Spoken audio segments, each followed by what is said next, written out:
to deliver Palestinian self-determination and to preserve Israel's identity and security. That belief is founded on the relevant Security Council resolutions and the parties' existing agreements. Recent events only reinforce the importance and urgency of implementing the existing framework. On the 7th of October, Israel suffered the worst terrorist attack in its history. Hamas's terrorist attacks and the ensuing conflict in Gaza have resulted in tragic and large-scale loss of life and injury to civilians.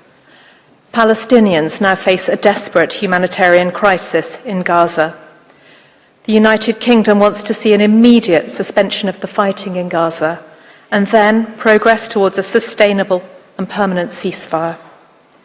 It is essential to ensure irreversible momentum towards a two-state solution, guaranteeing security, justice and peace for both Palestinians and Israelis. The United Kingdom has only addressed matters of propriety in its written statement rather than the merits of the request.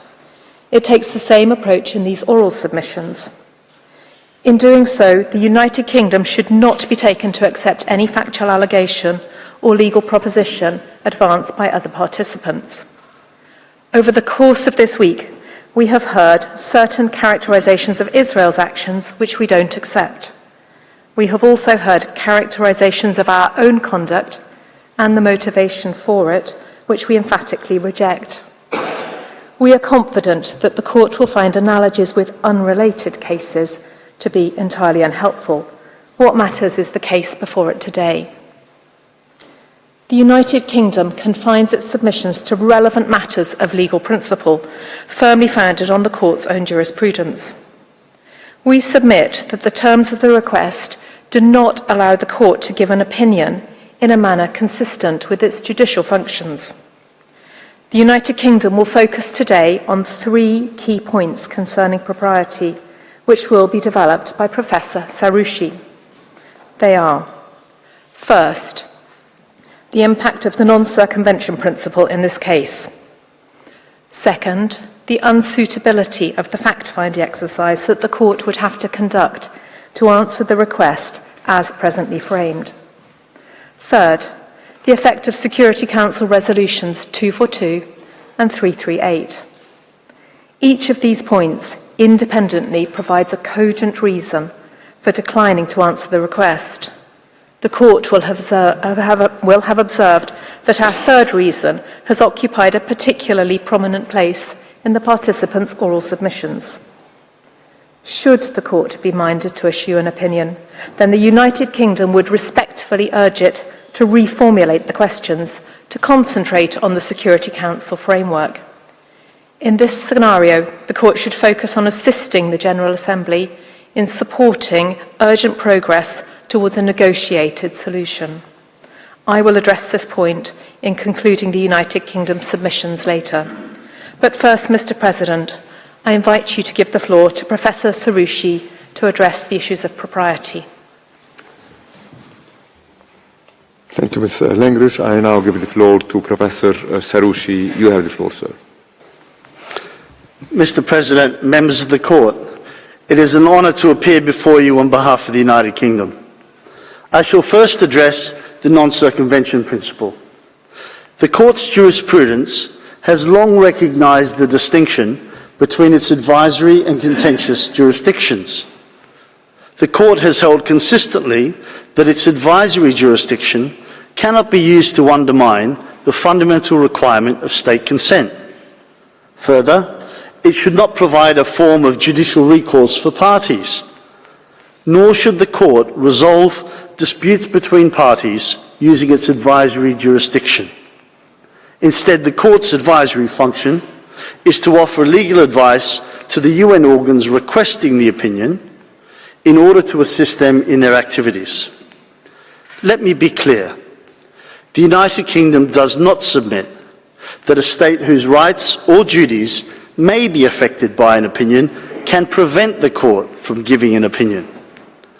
Rather, consistent with the Court's jurisprudence, the United Kingdom's submission is that where a request is, I quote, directly related to the main point of a dispute between two parties, then the court should refrain from giving an opinion.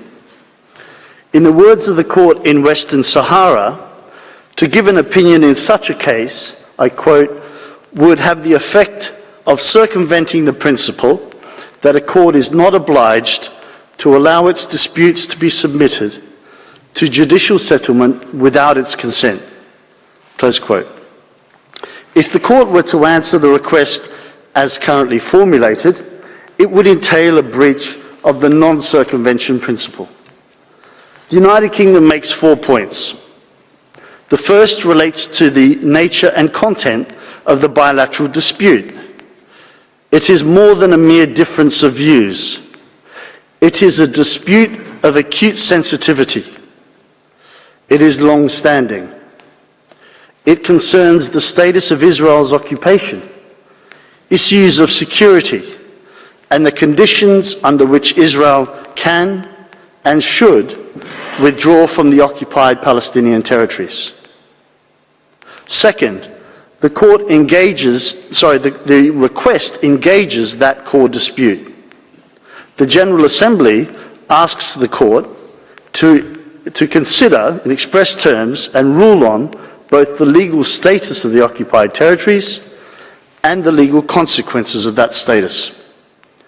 The court is also invited to make findings of Israeli responsibility in relation to its policies and practices. This engages key permanent status issues which are at the heart of the Israeli-Palestinian dispute, including on Jerusalem, on settlements, on security arrangements, and on borders. Indeed, a key participant has described the Assembly's request as taking the entire Palestine question to be looked at by the highest court in the globe. The third point concerns the relief requested.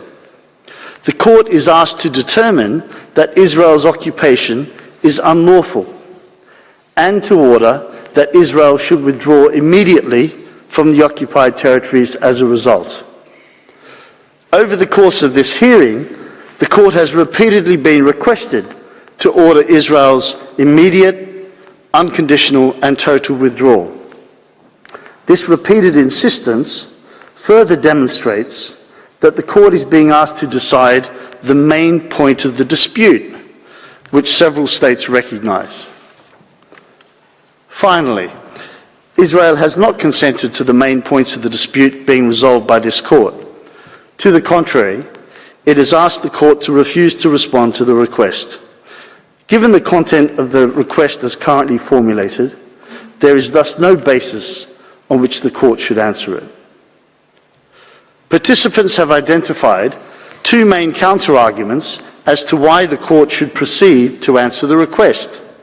First, they say the court can determine key issues relating to the parties' bilateral dispute because it is of broader concern to the UN.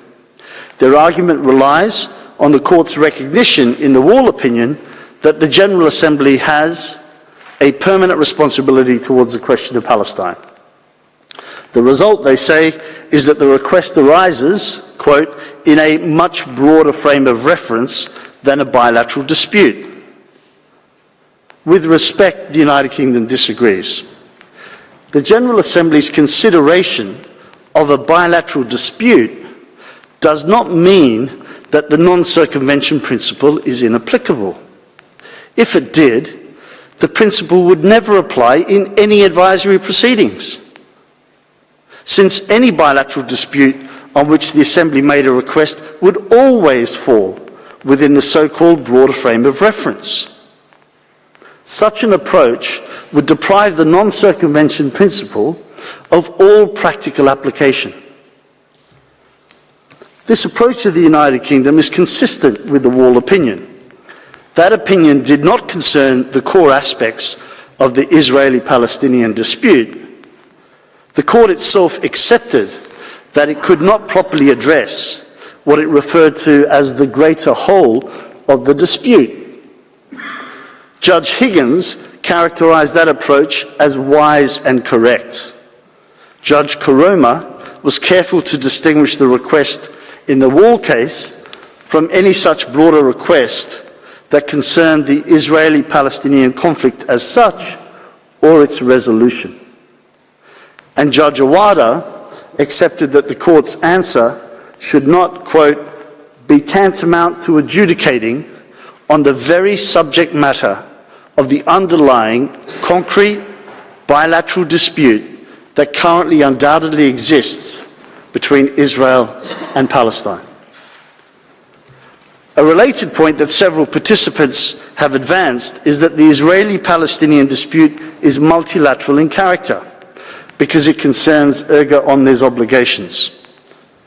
The fact that a bilateral dispute may involve obligations in which states have a collective interest does not obviate the need for consent for that dispute to be resolved before the court.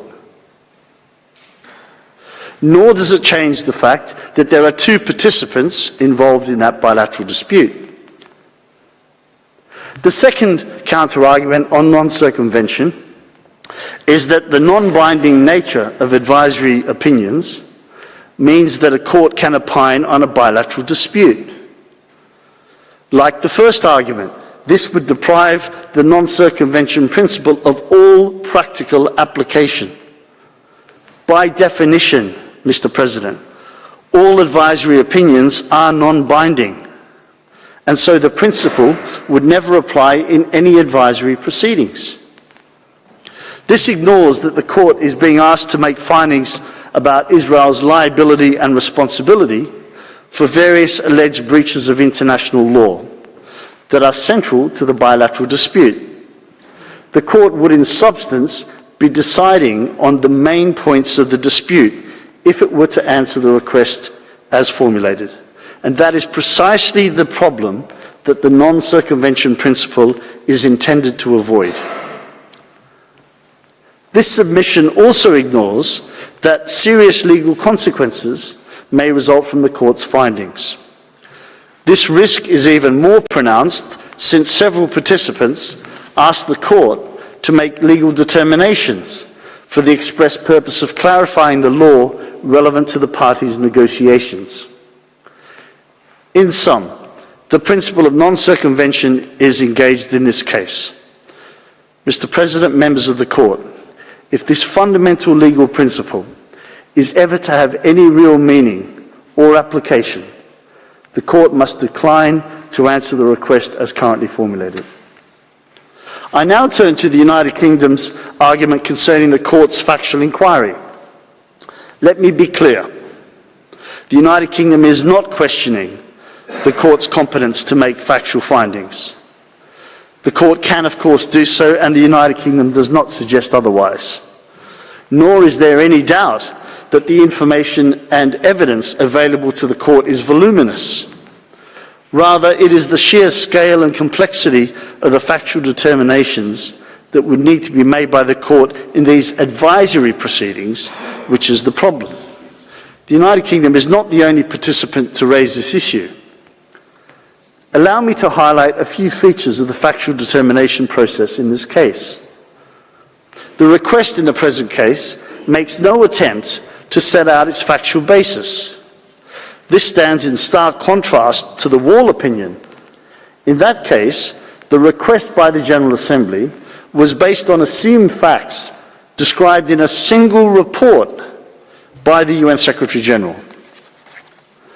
As one key participant accepts, and as the court's jurisprudence reflects, this means that it is for the court, in exercising its judicial function, to independently evaluate the factual materials that have been submitted to it. In this case, the request asks the court to determine a long list of legal issues and make the necessary factual findings to support them. This is by reference to the entire factual record stretching back some 57 years and the UN dossier spanning nearly 30,000 pages. As a matter of practicality, it is unclear how the court can properly make the broad range of findings required to answer the request and consider such a volume of material especially when exercising its advisory jurisdiction, where the court cannot fall back upon considerations of burden of proof. It is no answer to assume that the court can defer to the reports of UN bodies. The court must reach its own independent findings of fact. We emphasise that several states, including the United Kingdom, have expressed reservations about these UN reports.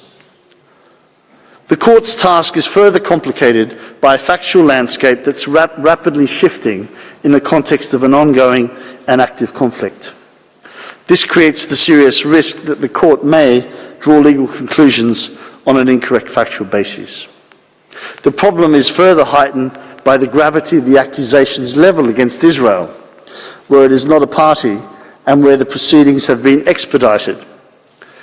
As this court has long recognised, quote, claims against the state involving charges of exceptional gravity must be proved by evidence that is fully conclusive. In sum, the United Kingdom submits that there is a serious risk that the court may undermine its judicial function by giving an advisory opinion in such a context. Mr. President, members of the court, I now turn to the existing framework, the third point, for resolving the parties' dispute and its impact on these proceedings. The court is well aware of the agreed framework for a permanent settlement of the parties' disputes as contained in Security Council Resolutions 242 and 338 and in the parties' interim agreements. The precise terms of Resolution 242 are worth recalling. They identify the two interdependent principles of withdrawal and security, to which the court was referred on Wednesday.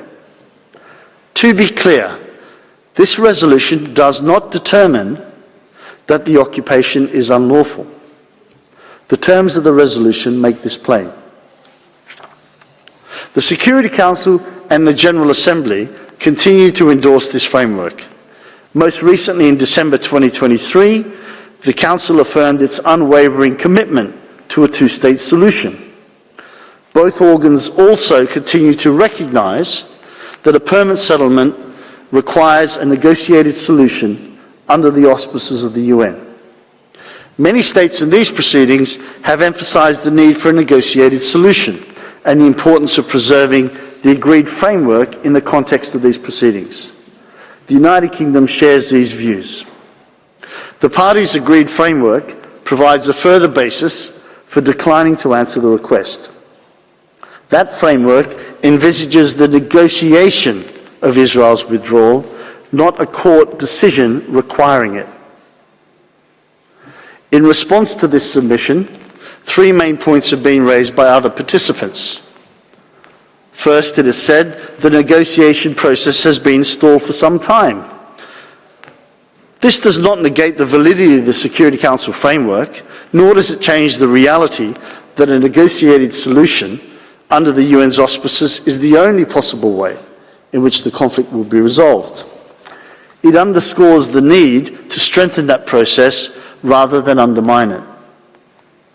Second, some participants have referred to the court's jurisprudence on whether it should take account of adverse political consequences when considering propriety.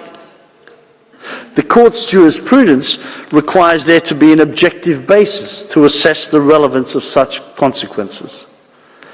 In this case, there is an objective basis. It is the established Security Council framework. The General Assembly's general mandate in respect of the Palestinian question cannot override the Security Council framework. Third, it is argued that an opinion will not interfere with the Security Council framework or with negotiations conducted under its auspices. Instead, it is claimed an opinion will assist that process. Participants rely on the court's statement in the Wall opinion that the negotiations must be conducted in accordance with international law and equivalent language in Council resolutions. And so the court's legal conclusions can and should, they say, constrain the bases on which those negotiations are conducted. With respect, Mr. President, this argument is flawed. It would undermine the very premise of the Council's framework if the court were to address the status of the occupation and require Israel's withdrawal. As I observed earlier, that framework inextricably links withdrawal with security and applies on a reciprocal basis. An unconditional order directed at only one party contradicts that fundamental requirement. It also undermines the additional premise that Israeli withdrawal will be achieved by negotiation rather than by court opinion. Furthermore, an opinion addressing the parties' obligations would prejudice their negotiating positions and thus contravene the court's injunction in the interpretation of peace treaties and the Western Sahara advisory opinions.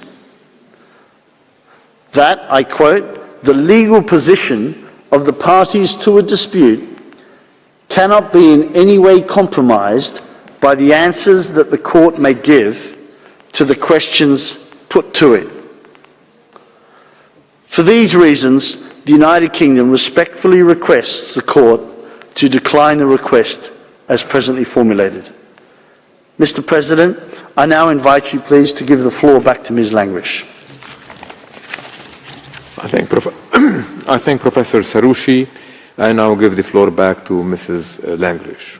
You have the floor, Madam. Thank you, Mr. President, members of the court. So Professor Saroushi has explained why the court should decline to answer the request. But if the court is nonetheless minded to provide an opinion, the United Kingdom proposes an alternative course, which seeks to respect the existing framework and ensure the parties' compliance with it. We foreshadowed this approach in our written statement. It is firmly rooted in the court's jurisprudence. Let me start by recalling the court's recognition in the Wall opinion that the resolution of the dispute requires the implementation of Security Council resolutions, in particular Resolutions 242 and 338. This, in turn, requires a negotiated solution to the outstanding problems and the establishment of a Palestinian state existing side by side with Israel. Judge Higgins was even more prescriptive. She rightly observed that the resolutions embody key underlying requirements for the resolution of the Israeli-Palestinian dispute, namely that Israel is entitled to exist, to be recognized, and to security, and the Palestinian people are entitled to their territory, to exercise self-determination and to have their own state.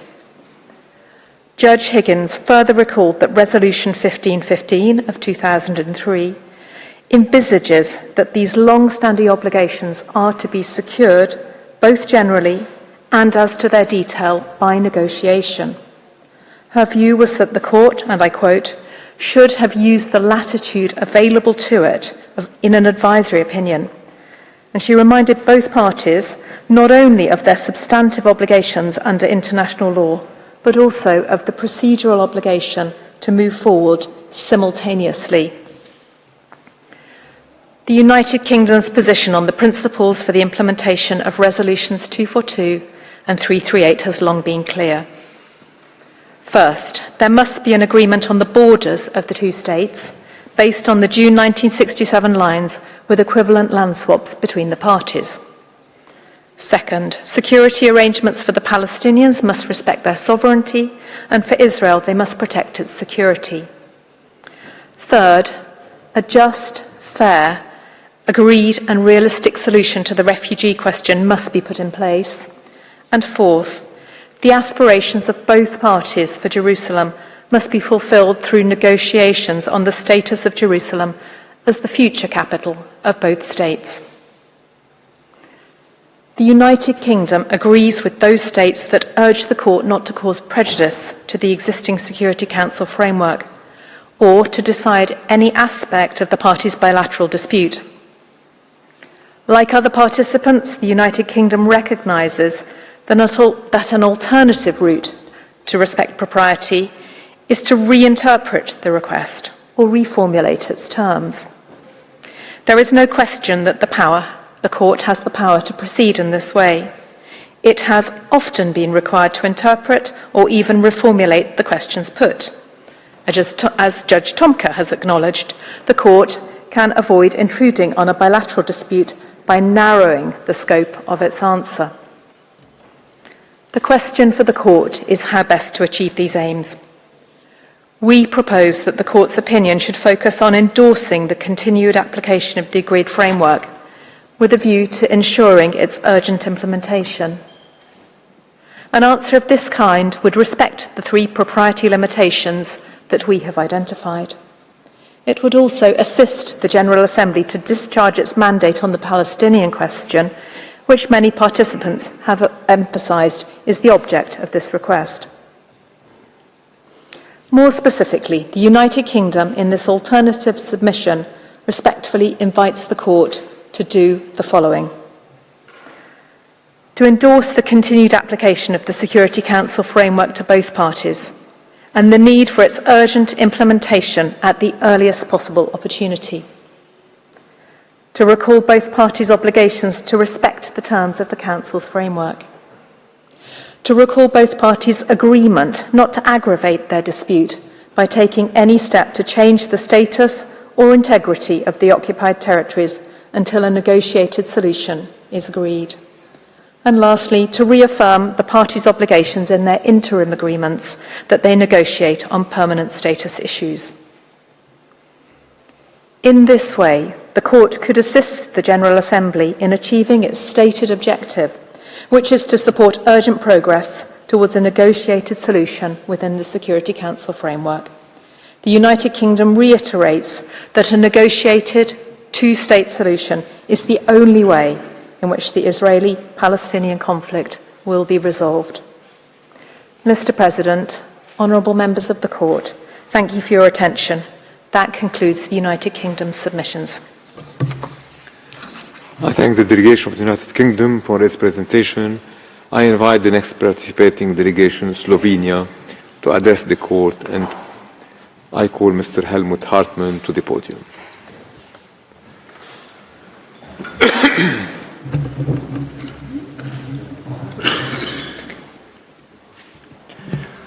Mr. President, members of the Court, it is an honor to appear before you and to do so as a co-agent of the Republic of Slovenia. In the name of the Republic, I wish to extend our congratulations to new members of the Court and to you, Mr. President and Madam Vice President, for your elections. Slovenia has the highest respect for this Court and its important mission to ensure respect for international law on which it is the organ. By its Resolution 77-247 of 30 December 2022, the General Assembly has submitted to the scrutiny of the Court legal questions of fundamental importance for the United Nations and for the international community as a whole. The Republic of Slovenia supported the resolution and the request for an advisory opinion. We are convinced that the advisory opinion of the principal judicial organ will assist the General Assembly and all organs of the United Nations in their efforts and activities concerning the situation in Palestine. As it has been reiterated repeatedly, the United Nations has a permanent responsibility towards the question of Palestine until the question is resolved in all its aspects in a satisfactory manner in accordance with international legitimacy.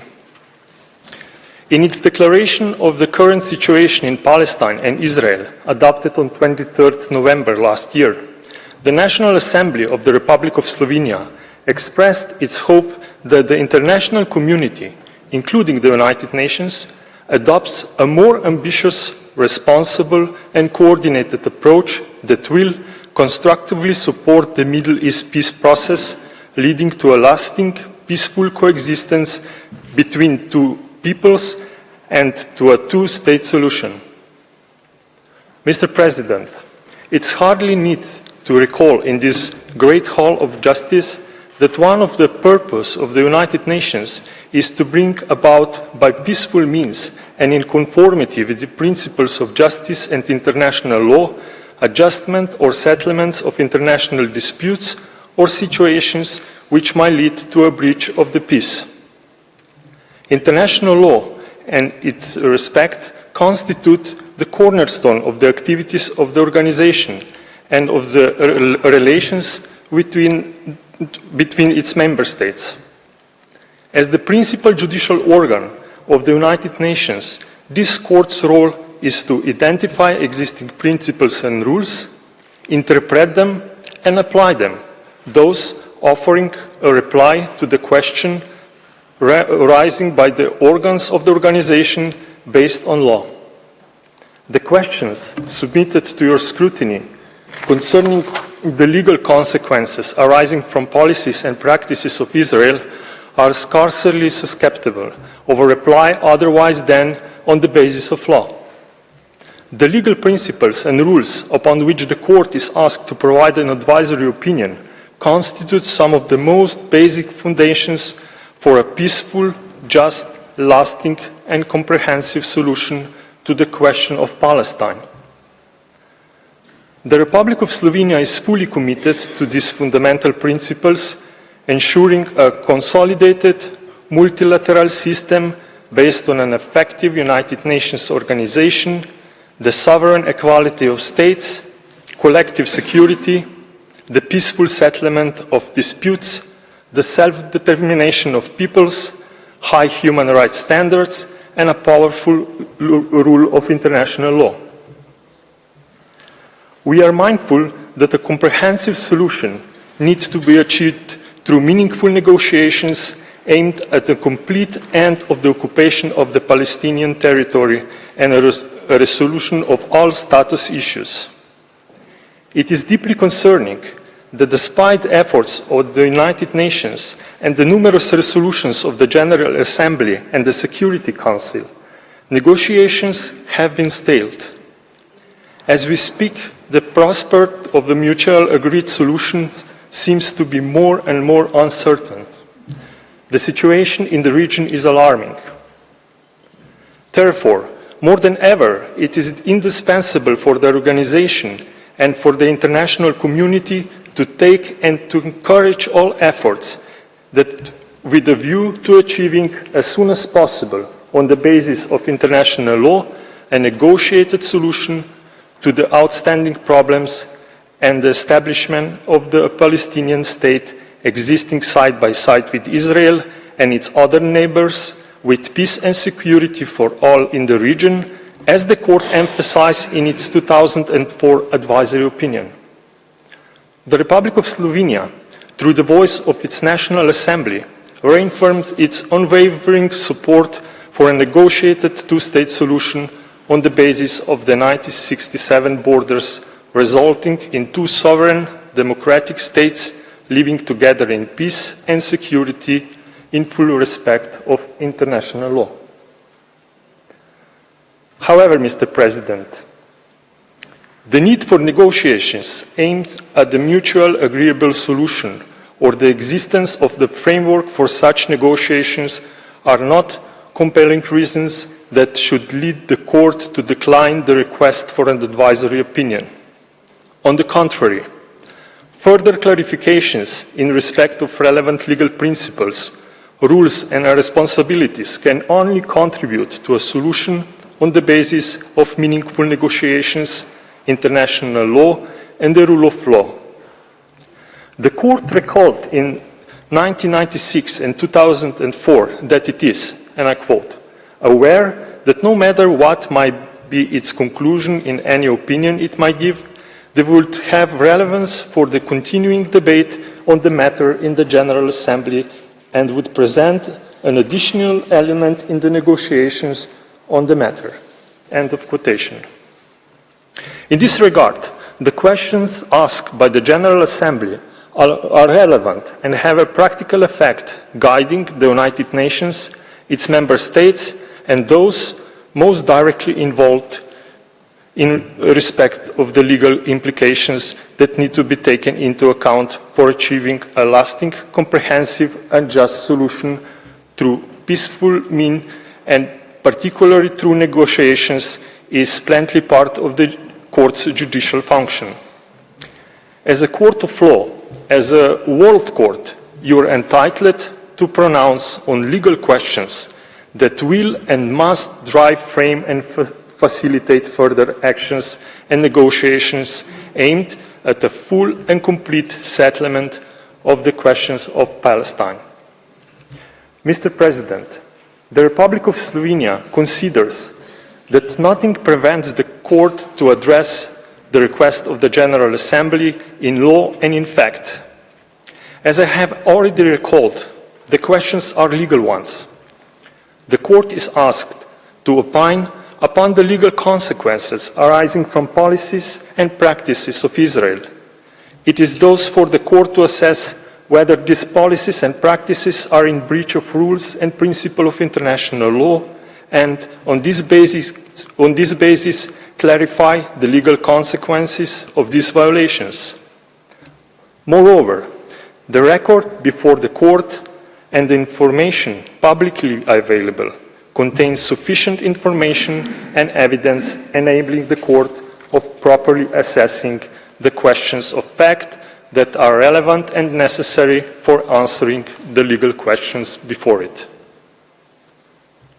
Mr. President, members of the court, I thank you for your attention.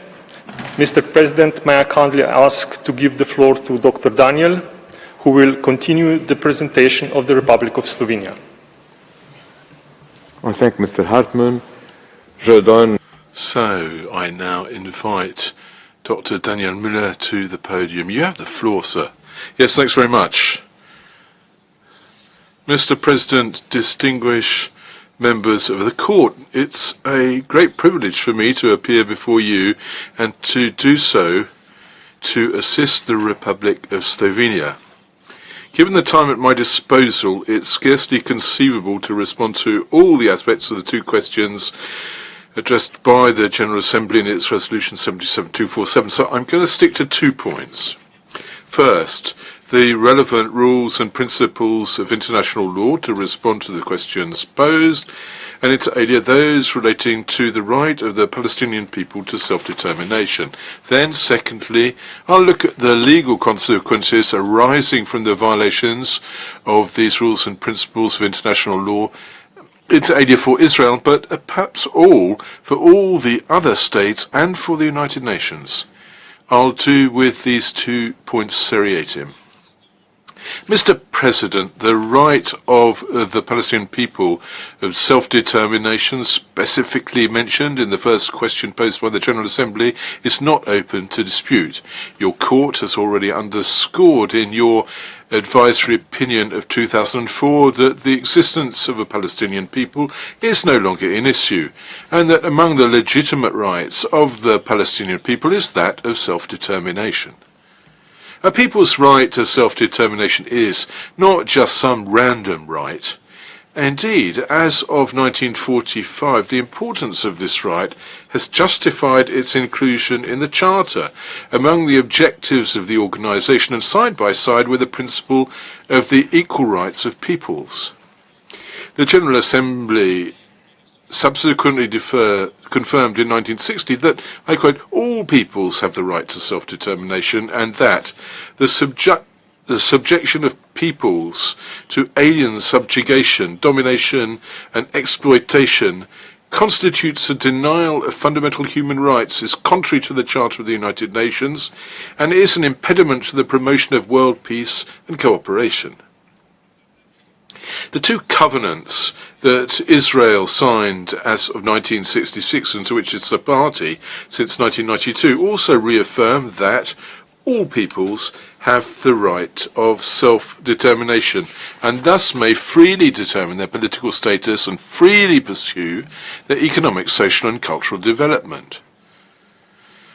So the right of peoples, of all peoples, to self-determination is not only one of the essential principles of contemporary international law, it is also a fundamental human right having a broad scope of application. Your court has recognized that the obligations arising from this essential right are erga omnes obligations. Now, as the co-agent has recalled, the Republic of Slovenia is particularly committed to this right. The people of Slovenia were able to exercise it in circumstances which the court will know well, in order to freely establish its own sovereign and independent state.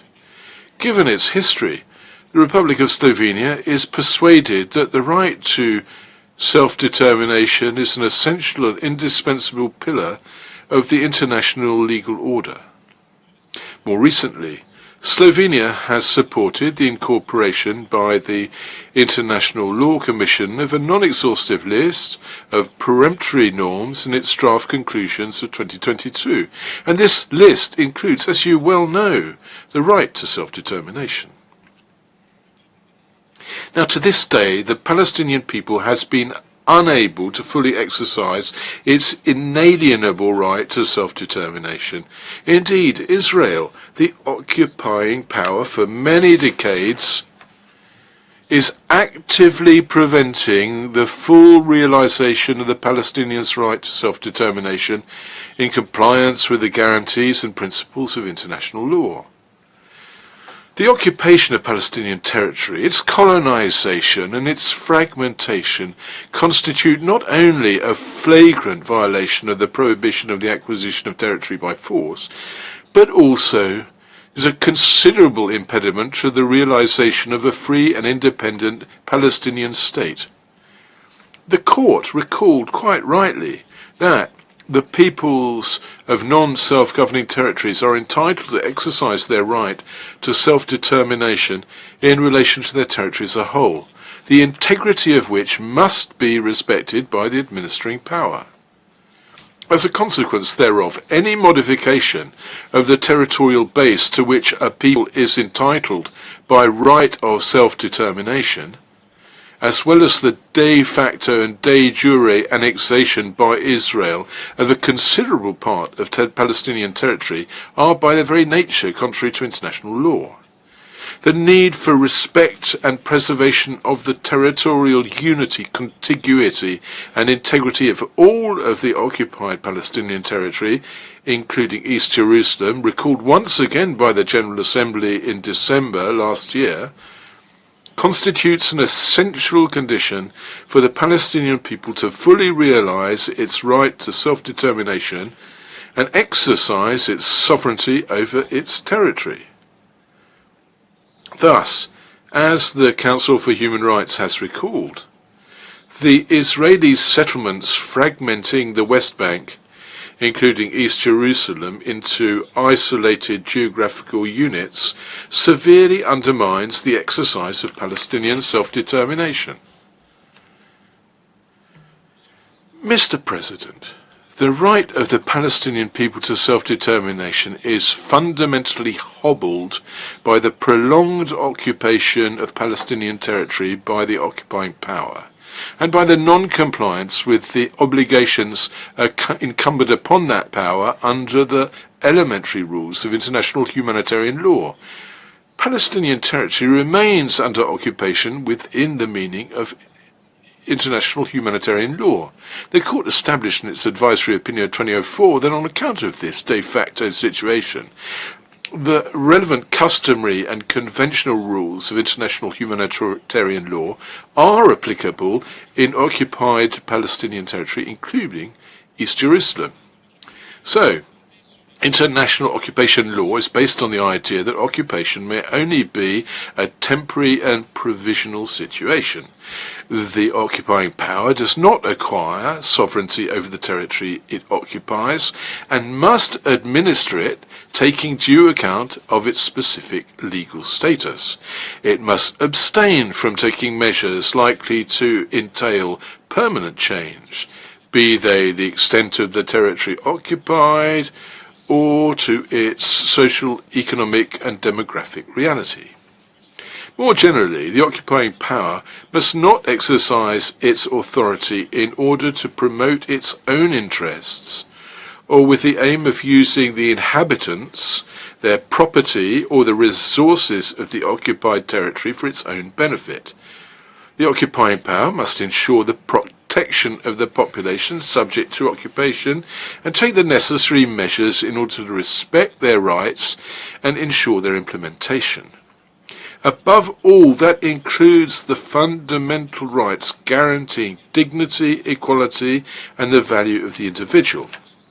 Rightly, the Court confirmed in 2004 that the treaty instruments relative to human rights remained applicable in OPT, and thus must be respected vis-à-vis the men, women, and children of Palestine.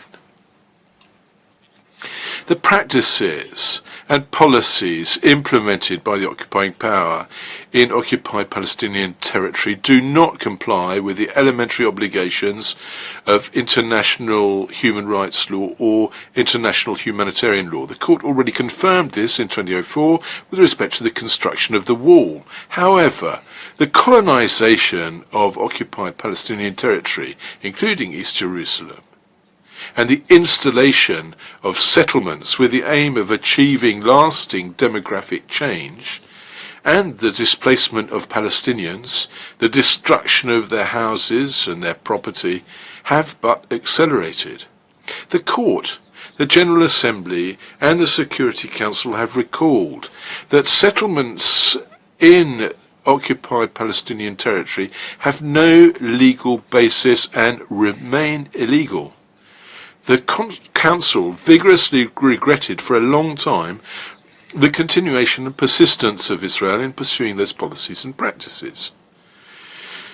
The written and oral statements of participants in the instant advisory proceedings have also demonstrated that the practices and policies of the occupying power are not consistent with what is required of it under international law. All these violations of international law arising from the prolonged occupation compromises the effective exercise by the Palestinian people for its right to self-determination and the achievement of a two-state solution, to which the Republic of Slovenia remains profoundly committed. Distinguished members of the Court, every internationally wrongful act of a state entails the international responsibility of that state. That key provision of the Articles on State Responsibility for Internationally Wrongful Acts contains in itself a part, an important part indeed, of the answer to the question of the legal consequences of the policies and practices which are before you. Israel has engaged its international responsibility. The content of the international responsibility of the State of Israel, or to use the terms of the ILC, the legal consequences involved by this responsibility, are enumerated in Articles 29 through 32 of the Articles on State Responsibility. Israel has the obligation to put an end to its internationally wrongful acts and to all the practices preventing the Palestinian people from fully exercising its right to self-determination. First and foremost of which are the prolonged occupation and annexation of Palestinian territory. Israel must fully carry out its international obligations, in particular its obligation to respect and promote the self-determination of the Palestinian people in the full compliance with international law. The harm caused by these internationally wrongful acts must be fully repaired. Implementation and compliance with these applications arising from the wrongful acts are not only due to Palestine and to the Palestinian people. On account of the erga omnes nature of the rules and obligations breached, which rules are due to the international community as a whole, any state without distinction is entitled to invoke Israel's responsibility. Any state can require the cessation of violations and compliance with the obligations in question. Any state is entitled to require the implementation of the obligation of reparation in the interest of the Palestinian people and the state of Palestine. As the Court recalled in the Barcelona Traction case, in view of the importance of the rights involved, all states can be held to have a legal interest in their protection. Mr. President, as far as states other than Israel are concerned, and doubtless the United Nations too, as an international organization, this isn't merely about summoning Israel to cease its wrongful acts. States do not only have a legally protected interest that Israel respects the right of the Palestinian people to self-determination. All states also have the duty, and the duty is to promote, through joint and separate action, realization of the principle of equal rights and self-determination of peoples in accordance with the provisions of the Charter, and to render assistance to the United Nations in carrying out the responsibilities entrusted to it by the Charter regarding the implementation of the principle. And that is rehearsing, you will have noted, the terms of Resolution 2625 for the General Assembly. In the same fashion, under the terms of Article 1, which is shared in all the 4 Geneva Conventions, the contracting states not only committed to respect the obligations arising from these treaties, but also to ensure respect of these obligations in all circumstances. The practices and policies impeding the realization of the right to self-determination of the Palestinian people cannot exempt the other states and the United Nations from these obligations. On the contrary, in the presence of the illegality of these practices and policies noted time and again by the principal organs of the United Nations, including your court, we must be able to count on the members of the United Nations to draw all attendant consequences and to implement the obligations falling to them pursuant to the Charter and international law. So that would imply for all states and for the United Nations to take the necessary measures to put an end to the tragic and above all illegal situation facing the Palestinian people, and which has faced them over decades. The General Assembly has recalled time and again and has urged all states and the specialized agencies and organizations of the UN system to continue to support and assist the Palestinian people in the early realization of their right to self-determination, independence and freedom. Furthermore, on account of the nature of the obligations in issue and their importance, states are not only held to cooperate to bring an end through lawful means these serious breaches, they are also under the obligation to not recognize the situation created by these breaches and must abstain from rendering any aid or assistance in maintaining the situation.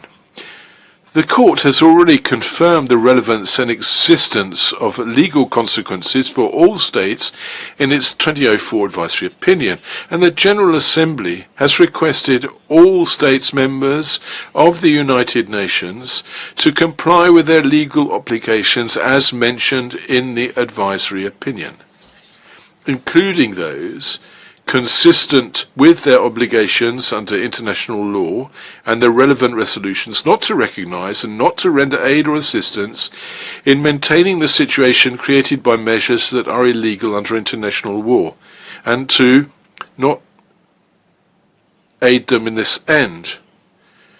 In order to comply with these obligations, all states must inter alia distinguish in their relevant dealings between the territory of the State of Israel and the territories occupied since 1967. As the Security Council recalled in its Resolution 2334 of 2016, referring all the while to your advisory opinion. Mr. President, distinguished members of the Court, the painting by Paul Albert Besnard, which hangs in this great hall, recalls the cardinal principle of contemporary legal order: peace by justice. The Republic of Slovenia is firmly convinced that the scrupulous respect of international law, where the court is the principal judicial organ, can put an end to the unbearable and unacceptable situation in the region and work for a just and lasting peace in which every state in the area can live in security. Mr. President, these words close the oral presentation of the Republic of Slovenia, and on behalf of our delegation, I would like to thank you for your kind attention. I thank the delegation of Slovenia for its presentation. I invite the next participating delegation, Sudan, to make its oral statement before the court and call upon Mr. Marwan Khair to take the floor.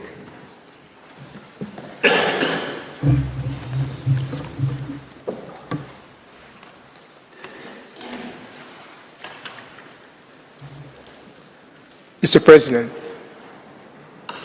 distinguished members of the court, it's my honor and privilege to address the International Court of Justice on behalf of the Republic of the Sudan.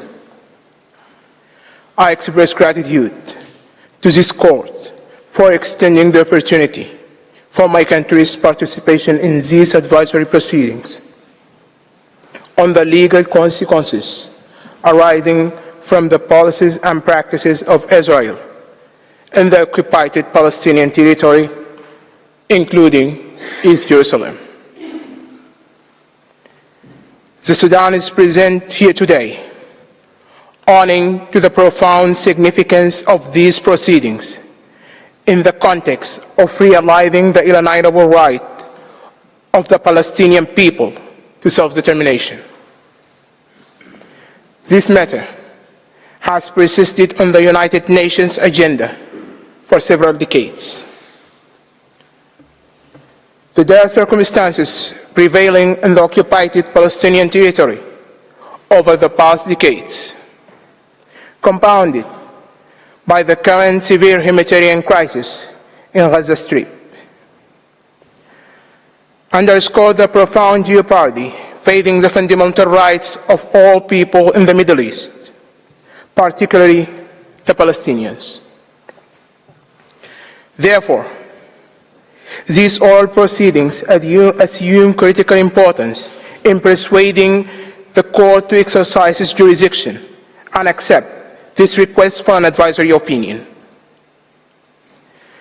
The Sudan contains that such a stand by the principal judicial organ of the United Nations would convey a definitive message to both Israel and Palestine, urging them to redouble their efforts in achieving peace and security for the mutual benefit for their peoples. Moreover, the Sudan maintained the perspective that in giving this advisory opinion, the court would assume a crucial role in fostering justice, peace, and security, not only in Israel and Palestine, but also in the Middle East and beyond. Mr. President, in accordance with the rules of court, we will address the statement specifically to the issue that, from the perspective of the Sudan, remains a point of contention among the participants in these proceedings, whether or not the court should give the requested advisory opinion. The statement will be as succinct as possible within the limits of what is necessary for adequate presentation of the Sudan's contention at this hearing. Mr. President, I respectfully invite you to give the floor to Professor Raimondo, who will proceed with the delivery of this oral statement. Thank you, Mr. President. Thank you, members of the court. I thank Mr. Khair. I now give the floor to Mr. Fabian Raimondo. You have the floor, sir.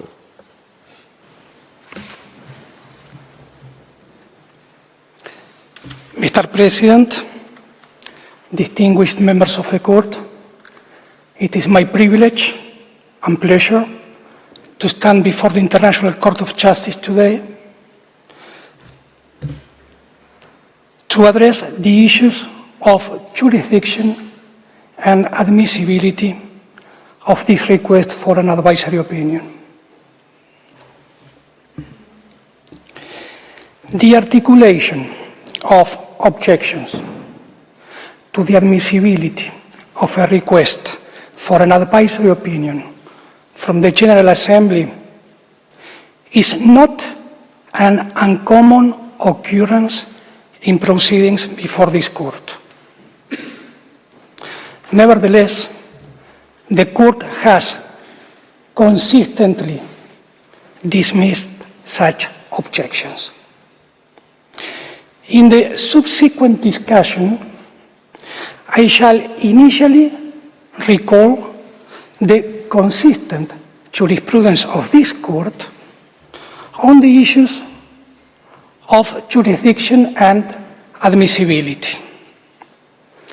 It is within this body of jurisprudence that the court can find the resolution to the objections raised concerning the admissibility of the current request for an advisory opinion. As pointed out by this court in the Chagos advisory opinion, I quote, "When the court is seized of a request for an advisory opinion, it must first consider whether it has jurisdiction to give the opinion requested, and, if so, whether there is any reason why the court should, in the exercise of its discretion, decline to answer the request." Unquote. The jurisdiction of this court to provide an advisory opinion stems from Article 65, paragraph 1 of its statute. This article provides that the court may give an advisory opinion on any legal question upon the request of any body authorized by or in accordance with the Charter of the United Nations to make such a request.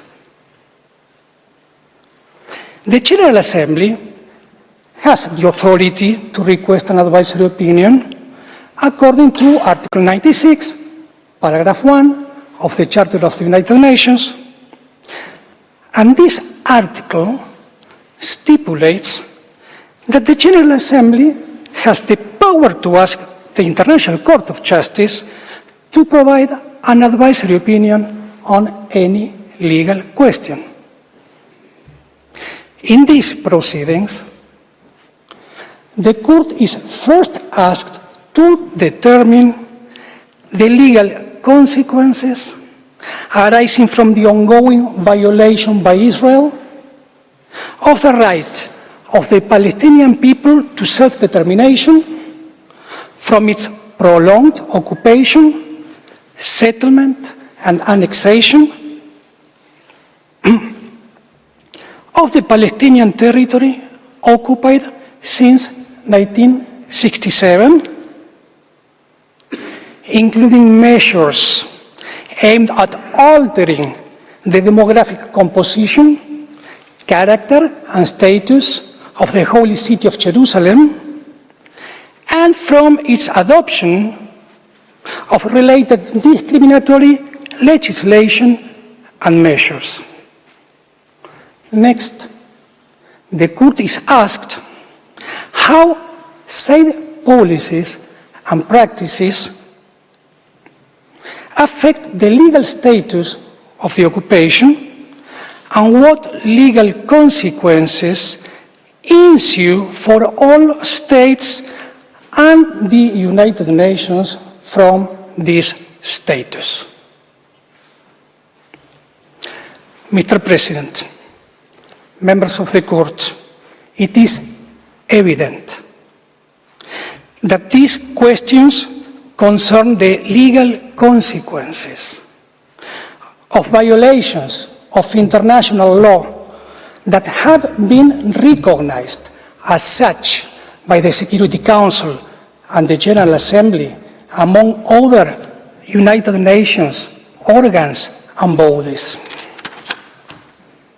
as well as to the legal status of the occupation in view of those violations and the legal consequences of its illegality.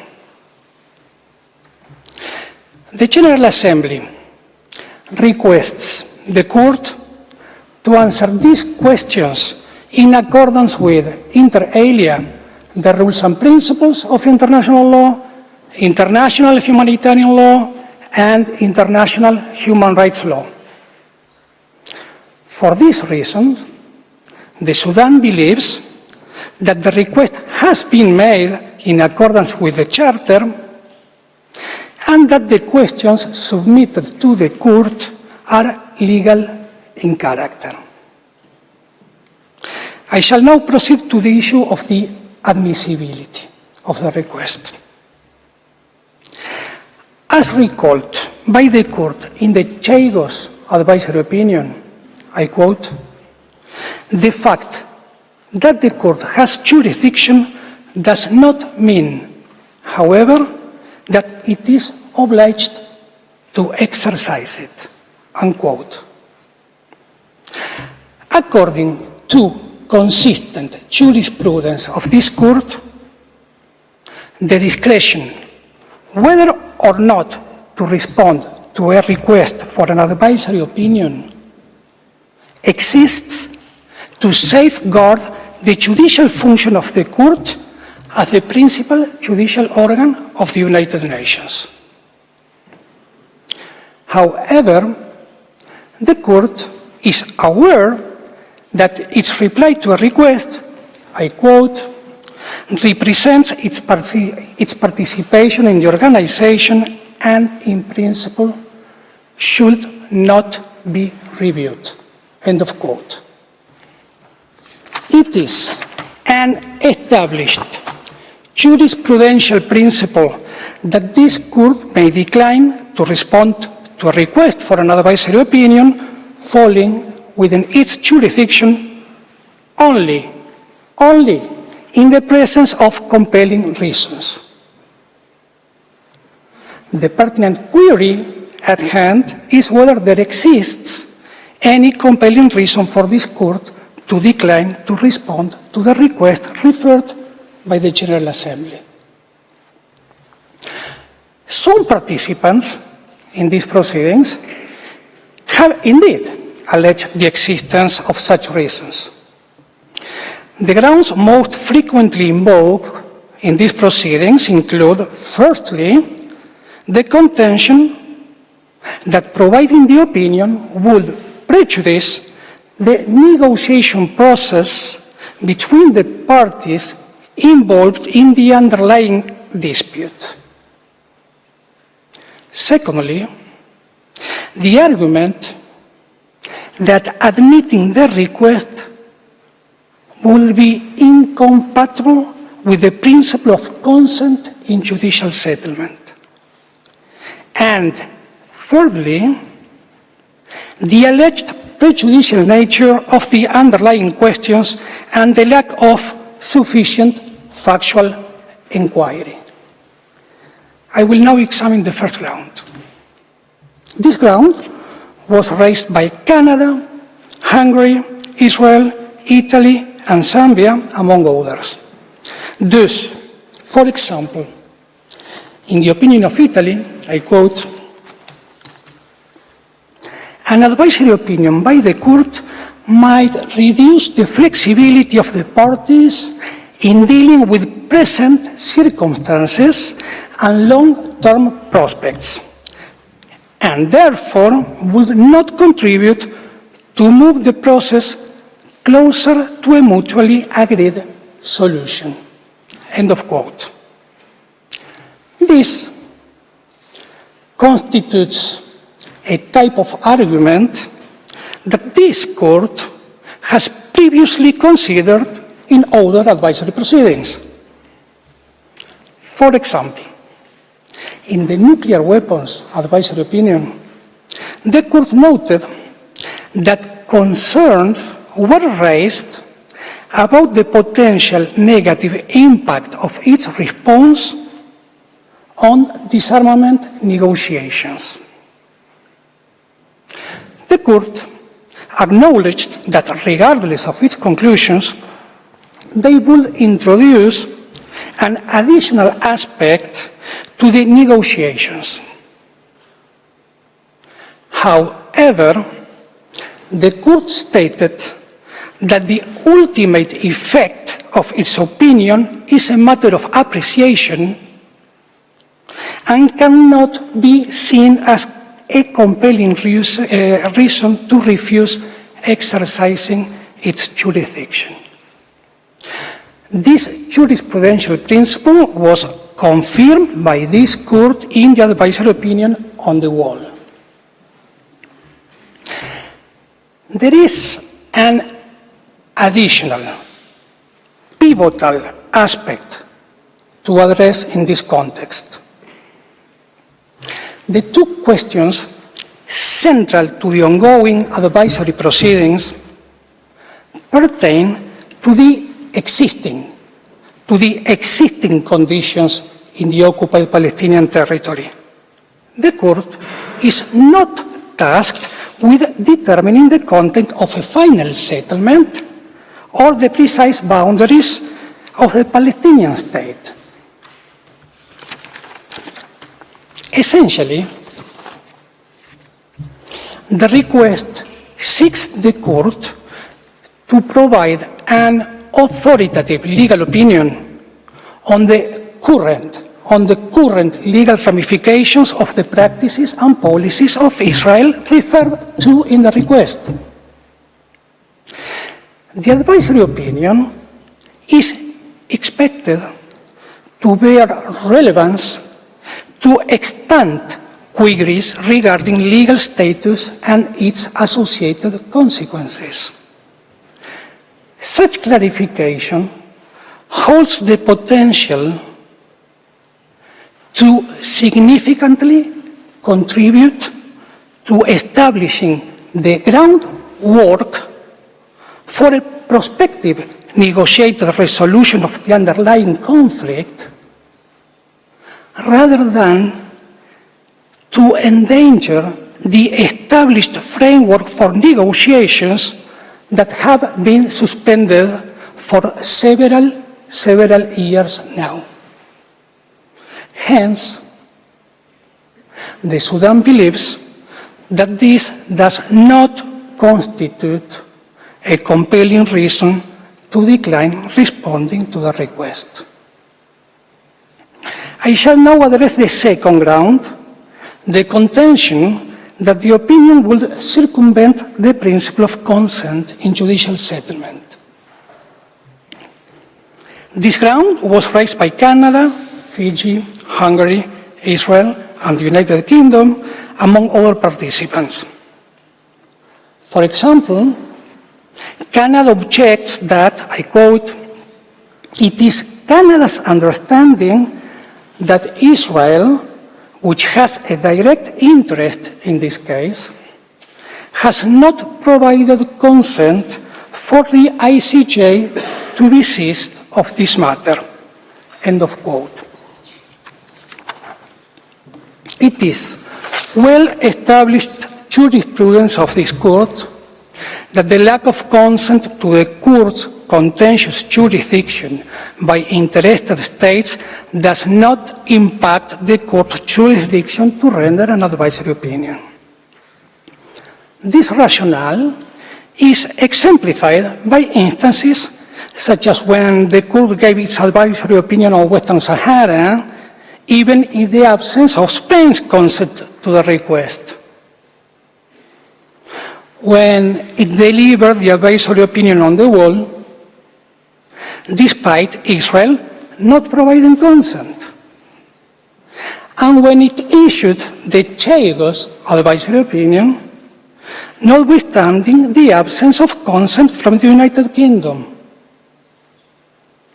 In each of these instances, the Court gave its opinions, even though the request concerned the responsibility of particular states.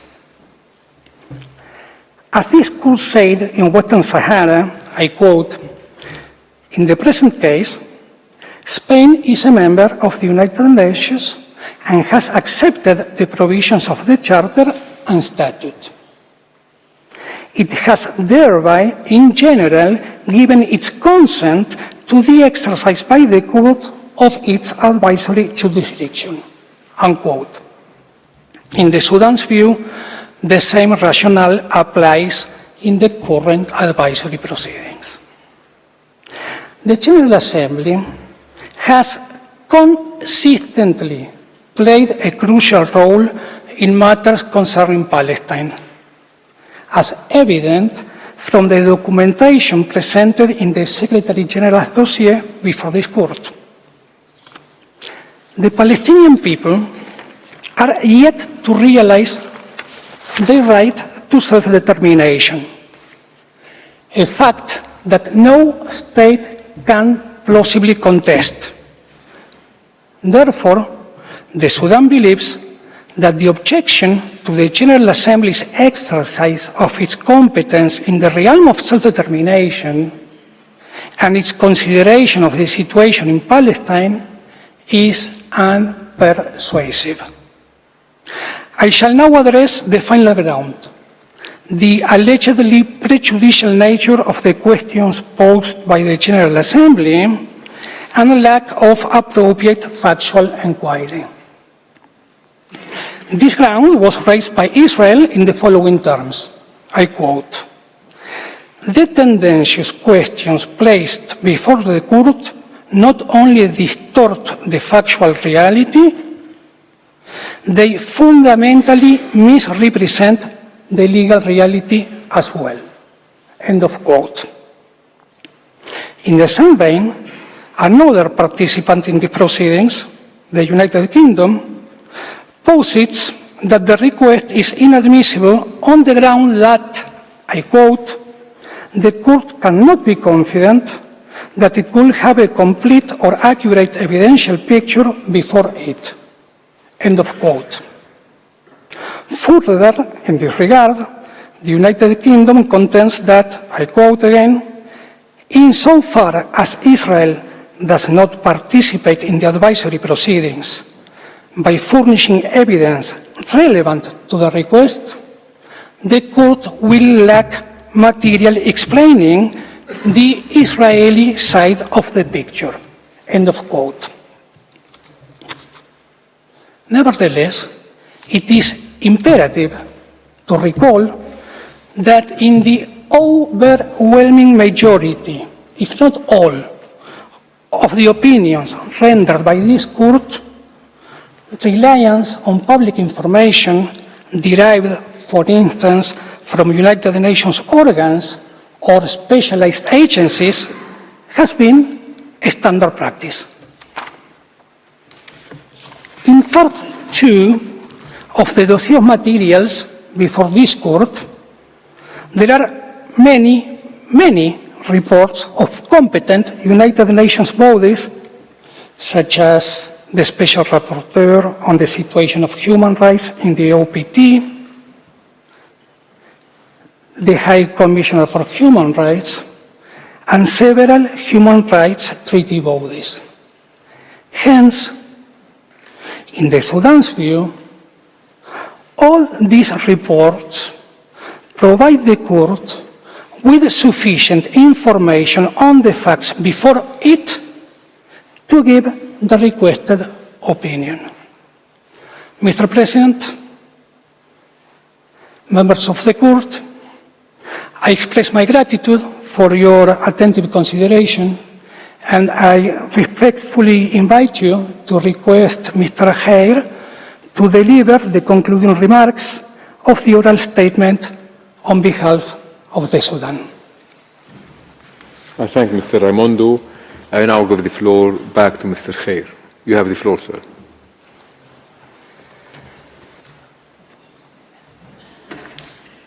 Mr. President, distinguished members of the court, I wish to emphasize the great significance of the right of peoples to self-determination.